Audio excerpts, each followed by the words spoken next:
Ooh, welcome back to my channel, sports fans. Okay, let's get into this one right here. Anthony Edwards, the day is upon you and is upon us. That's right. The day is upon Anthony Edwards to do or die. How will this guy go out in what seems to be an impossible win back at OKC in Game 5? Well, he's going to have to figure this out.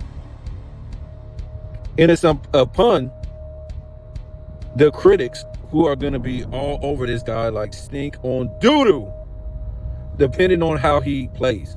Okay? Nobody is letting this guy off the hook. You know, the day after, well, right after the game, I posted on YouTube and just, tore this guy a new one. And the next day, I gave this guy all kind of smoke. And not to be a front runner and giving him the smoke, because I've been giving this guy the smoke ever since last year. And not because they compared this guy to Michael Jordan. I hear a lot of people saying that, which is accurate. They did compare this guy to Michael Jordan, but they don't compare a lot of guys to Michael Jordan. The fact is, it's this guy's mouth. He runs his mouth.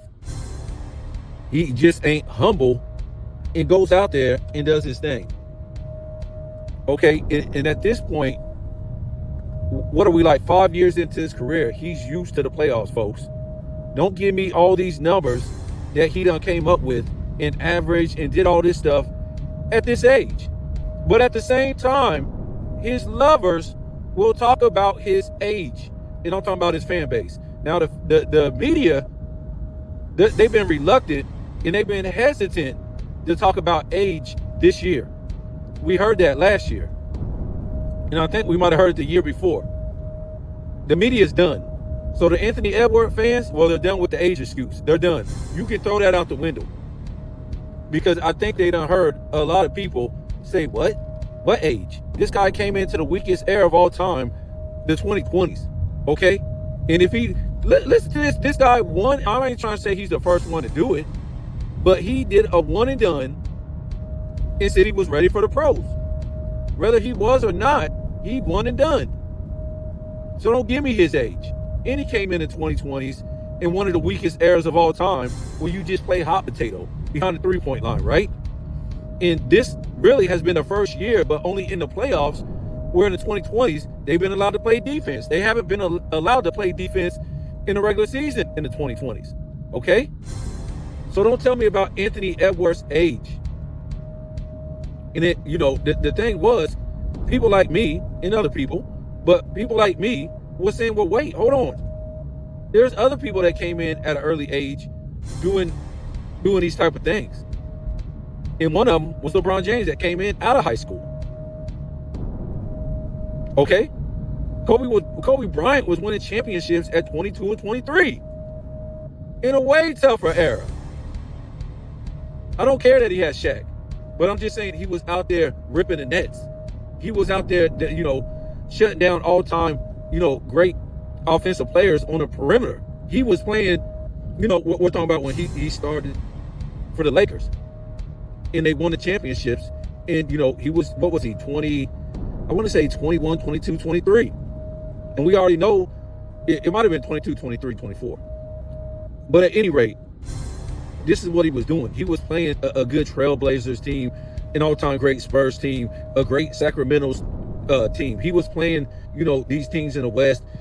He was playing against Allen Iversons and the Reggie Millers and the Jason Kidds. And this is who Kobe Bryant was playing. All this in a tougher era.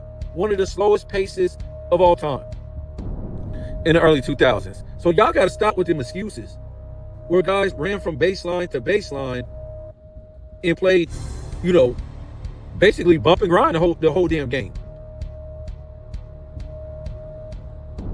And there was no middle to drive through unless you were going to get met.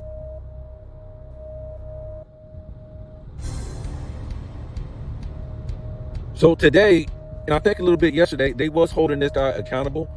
Social media, ESPN, and all kinds of different, platforms, just holding this guy accountable for so-called being a superstar. And I'm like, I don't think this guy is a superstar. He hasn't made one All-NBA first team, so there's nothing to constitute this guy for being a superstar. That's first of all. Second of all, how many times has he started in the how many times has he started in the All-Star game? Probably none. Probably none.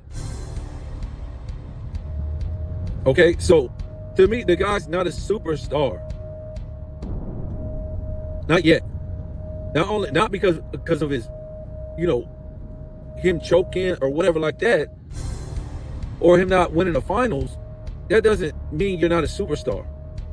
To me, again, this guy doesn't have the accolades to be a superstar. He don't have the All-NBA first teams. I don't think he ever started an All-Star game. He ain't led the league in any statistical category. He ain't made a defensive team. You guys are hyping this man. I'm de-hyping this guy. I'm de-hyping this guy like no other guy's been de-hyped. Okay? He's a star. He's not a superstar. And like Sports and Fitness Rand said, they didn't play anybody. They didn't get tested, which was very fishy to me, because the NBA is a real fishy place where stuff happens that's not supposed to happen. Right? If he beats the LeBron James and the Luka Doncic, I don't think it's supposed to look like that, folks. I don't think it's supposed to look like that. With Austin Reeves, you're now trying to tell me this same Julius Randle and Anthony Edwards was able to beat that trio, that offensive trio? Wow, incredible. And then Steph Curry pulls up lame. Wow. And now he has to play competition, and suddenly, they're getting their heads smashed in. Something ain't right, man. I mean, I just don't see OKC losing tonight.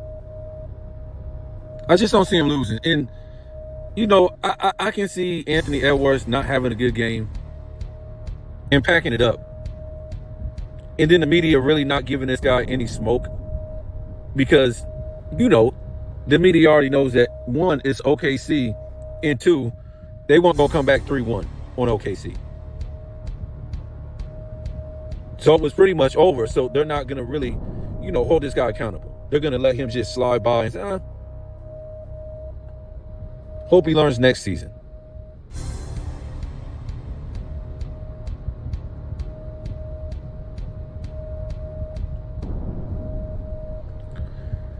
So, I mean, they made the excuse. Let's see what the guy does this tonight. I'm curious to see this, because I've heard, on some of these shows like ESPN or whatever like that, they got to have a both sides, right? A good and a right. Even if it's all, not good and right. Well, whatever you want to call it. It has to be an opposition. This guy says this guy says that. It don't matter if it's wrong. Another guy disagreeing and say, oh man, but this and that. So you had somebody on there pretty much giving it to Anthony Edwards for not taking the shots. And then taking up for Anthony Edwards, the other guy, for, he did what he was supposed to. He made the right pass. He made the right play. The fact is, the man has no overall game. The man, let's just say, he wants to be involved in this three-point contest and shoot all these threes. And then, he's got this athletic ability. So, none of that was working. I think SGA's game it's just a better game. SGA is just a better shooter. Of course, he's not a high flyer. And all these dummies that keep saying, they can't explain nothing they say about SGA. All they keep repeating is the same thing. They can't. They don't know basketball. They keep saying a pump fake is foul baiting. Well, again, yes, that would be the term. Actually, that would be the term. If you pump fake your opponent, you're foul baiting him. Now, If he jumps in your space and now you jump back up to shoot, that's a defensive foul. But if you jump into him after you pump fake, that's an offensive foul. Now, if you're tripping all over the floor over your own feet, and it's not the defender's fault, that's a turnover. That's a turnover. Now, has SGA did all of those things? Yes. Offensive, defensive, foul baiting. And he done tripped all over the floor by himself. But I can show you many other dudes that done did all those things. The fact is, the majority of the time, he's pump faking and it's a defensive foul. The majority of the times, the man will take his opponent off the dribble, shake him, and hit the damn shot. 90% of the time, SGA will just pull up without even dribbling and hit the shot. This is what the dummies do. They will take a clip and say the guy foul baited all damn game and jump into his defender. How's that possible? So if he scored 99% of his points, 70%, 80% off of offensive fouling, offensive foul pump faking, and tripping himself to get to the free throw line, why would the league, the rest of the players do that? I don't understand that. Wouldn't that be the thing to do? Because he's not doing it. You guys are taking a little snippet and saying that's what he's doing.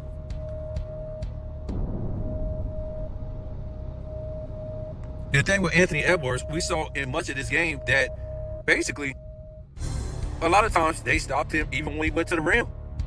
They was able to shut him down and make him, they were either blocking him, make him turn over the ball, or he just missed. This is a big, long OKC team.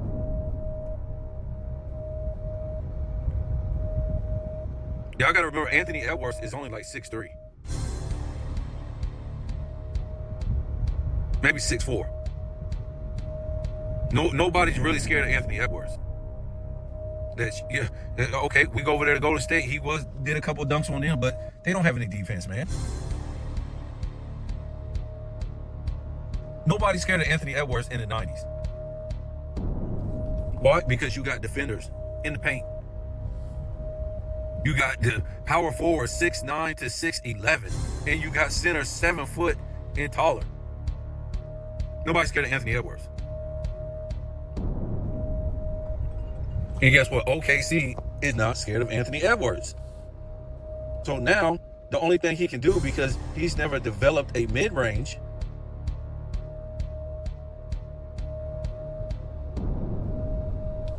all he can do is shoot the three. And the three ain't falling. The three is not falling. The three is breaking. So I don't know what to say, man. So this is what I'm going to say, man. I'm going to put the same pressure on this dude that I put on Joker. And I said, Joker better come out here as an all-time great, 3-time MVP winner, best player of the 2020s. And drop 40 even in a loss. Even in a loss, or it's not good enough. So Anthony Edwards, I ain't cutting you no slack, bro. This ain't about winning or losing. It's about you go out there and you put up 40 in a loss. And you put up the shots. That's what it's about.